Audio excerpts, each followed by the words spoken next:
ساری کائنات بھی اگر تمہارے خلاف اٹھ کھڑی ہو، لیکن تمہیں یہ یقین ہونا چاہیے کہ اللہ تمہارے ساتھ ہی ہے۔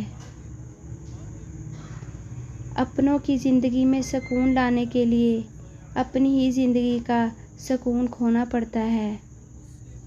کسی کو زبردستی اپنی ذات تک محدود نہیں کیا جا سکتا، یہ تو دلوں کے معاملے ہوتے ہیں۔ بہترین ہے جو جہاں خوش ہے اس کو وہاں رہنے دیا جائے۔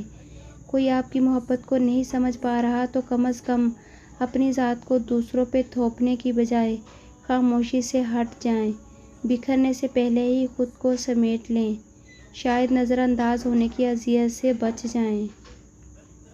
کچھ لوگ ٹانگوں سے چلنے پھرنے کا استعمال کم اور دوسروں کے معاملے میں اڑانے کا کام زیادہ کرتے ہیں۔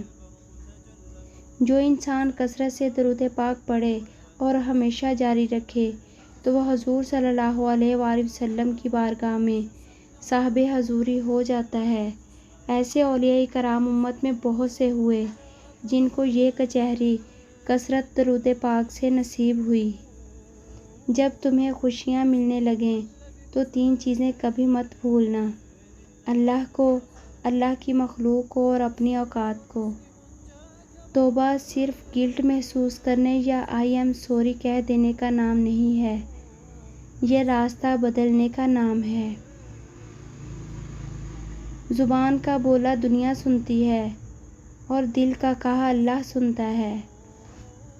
زندگی میں ضرور کامیاب ہو جائیں اگر ہم ان نصیحتوں پر عمل کر لیں جو ہم دوسروں کو کرتے ہیں۔ جو انسان یہ سمجھتا ہے کہ اللہ جو کرتا ہے وہ ہمارے لیے بہتر ہوتا ہے، وہ کمال کا ایمان رکھتا ہے۔ جس نے کسی ایسی چیز کا دعویٰ کیا جو کہ اس کی نہیں تو وہ اپنا ٹھکانہ جہنم میں بنا لے۔ مطلب کی کشتی پر سوار لوگ جلد ہی ان اپنوں سے بچھڑ جاتے ہیں جن کی زندگی کا مقصد ان کے سوا کچھ نہیں ہوتا۔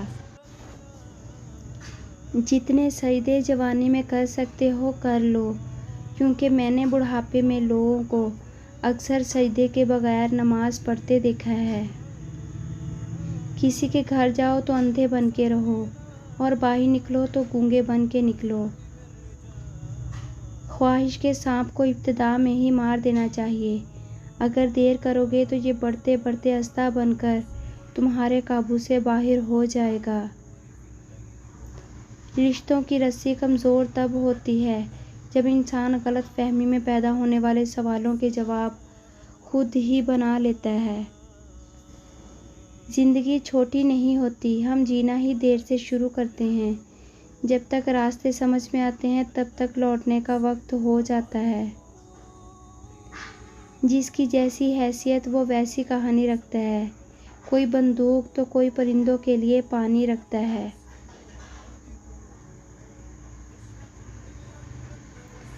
مطلب کی کشتی پر سوار لوگ بہت جلد مخلص لوگوں سے بچھڑ جاتے ہیں۔ اسلام میں نفس کو مارا نہیں جاتا بلکہ اسے اللہ کی راہ میں مسلمان کیا جاتا ہے، اپنا ساتھی بنایا جاتا ہے، سب سے وفادار اور مخلص ساتھی جو بغیر علم کے ہمارا سب سے بڑا دشمن ہے۔ احساسات لکھنا بہت مشکل ہوتا ہے اور لکھ کر مٹا دینا اس سے بھی زیادہ مشکل ہوتا ہے۔ بہت تکلیف دہ ہوتی ہے وہ تحریریں جو لکھ کر صرف اس لیے مٹا دی جائیں کہ سامنے والا اسے جذبات نہیں فقط الفاظ سمجھے گا۔ زندگی کا سادہ سا اصول بنا لو، کسی کی مدد کر سکتے ہو تو کر دو اور بدلہ اللہ پاک پر چھوڑ دو، اس سے زیادہ نفع کا بزنس نہیں دنیا میں۔ امام ابن قدامہ رحمۃ اللہ علیہ سے پوچھا گیا، خوش قسمت کون ہے؟ فرمایا وہ شخص جس کی سانسیں رک جائیں لیکن اس کی نیکیاں نہ رکیں۔ سچے لوگوں پر اتنا ہی بھروسہ رکھیے جتنا دوائیوں پر رکھتے ہیں، بے شک تھوڑے کڑوے ہوں گے پر آپ کے لیے فائدہ مند ہی ہوں گے۔ اختلاف اپنی جگہ، اخلاق اپنی جگہ۔ اگر لوگوں کو عزت دینا، معاف کرنا تمہاری کمزوری ہے تو تم دنیا کے سب سے خوبصورت اور طاقتور انسان ہو۔ آسان ہو گیا ہے اب لوگوں کو جان لینا، کیونکہ اب الفاظ بتاتے ہیں کردار کے معنی۔ جب آنسو نکل آتے ہیں تو ان میں صرف نمک اور پانی نہیں ہوتا، ان میں ماضی کی تکلیفیں، درد، دکھ، اپنوں کے ستم، چاہنے والوں کی بااعتباری، کبھی نہ لوٹ کر آنے والوں کا غم، وعدوں کی پامالیاں اور نہ جانے کیا کیا احساسات اور جذبات چھپے ہوتے ہیں۔ اگر کسی کو آپ کی محبت محسوس نہیں ہوتی اور نظر بھی نہیں آتی تو یقین دلانے کی کبھی کوشش نہ کریں، ناکام رہیں گے۔ محبت ایک لطیف احساس ہے، یہ پتھر دلوں پہ نہیں اترتی۔ درد میں تو ویسے بھی بہت دم ہوتا ہے، انسان کو زندہ رکھتا ہے، کبھی مرنے نہیں دیتا۔ اس دنیا سے اگر درد ختم کر دیے جائیں تو لوگ خوشی کے مارے مر جائیں گے۔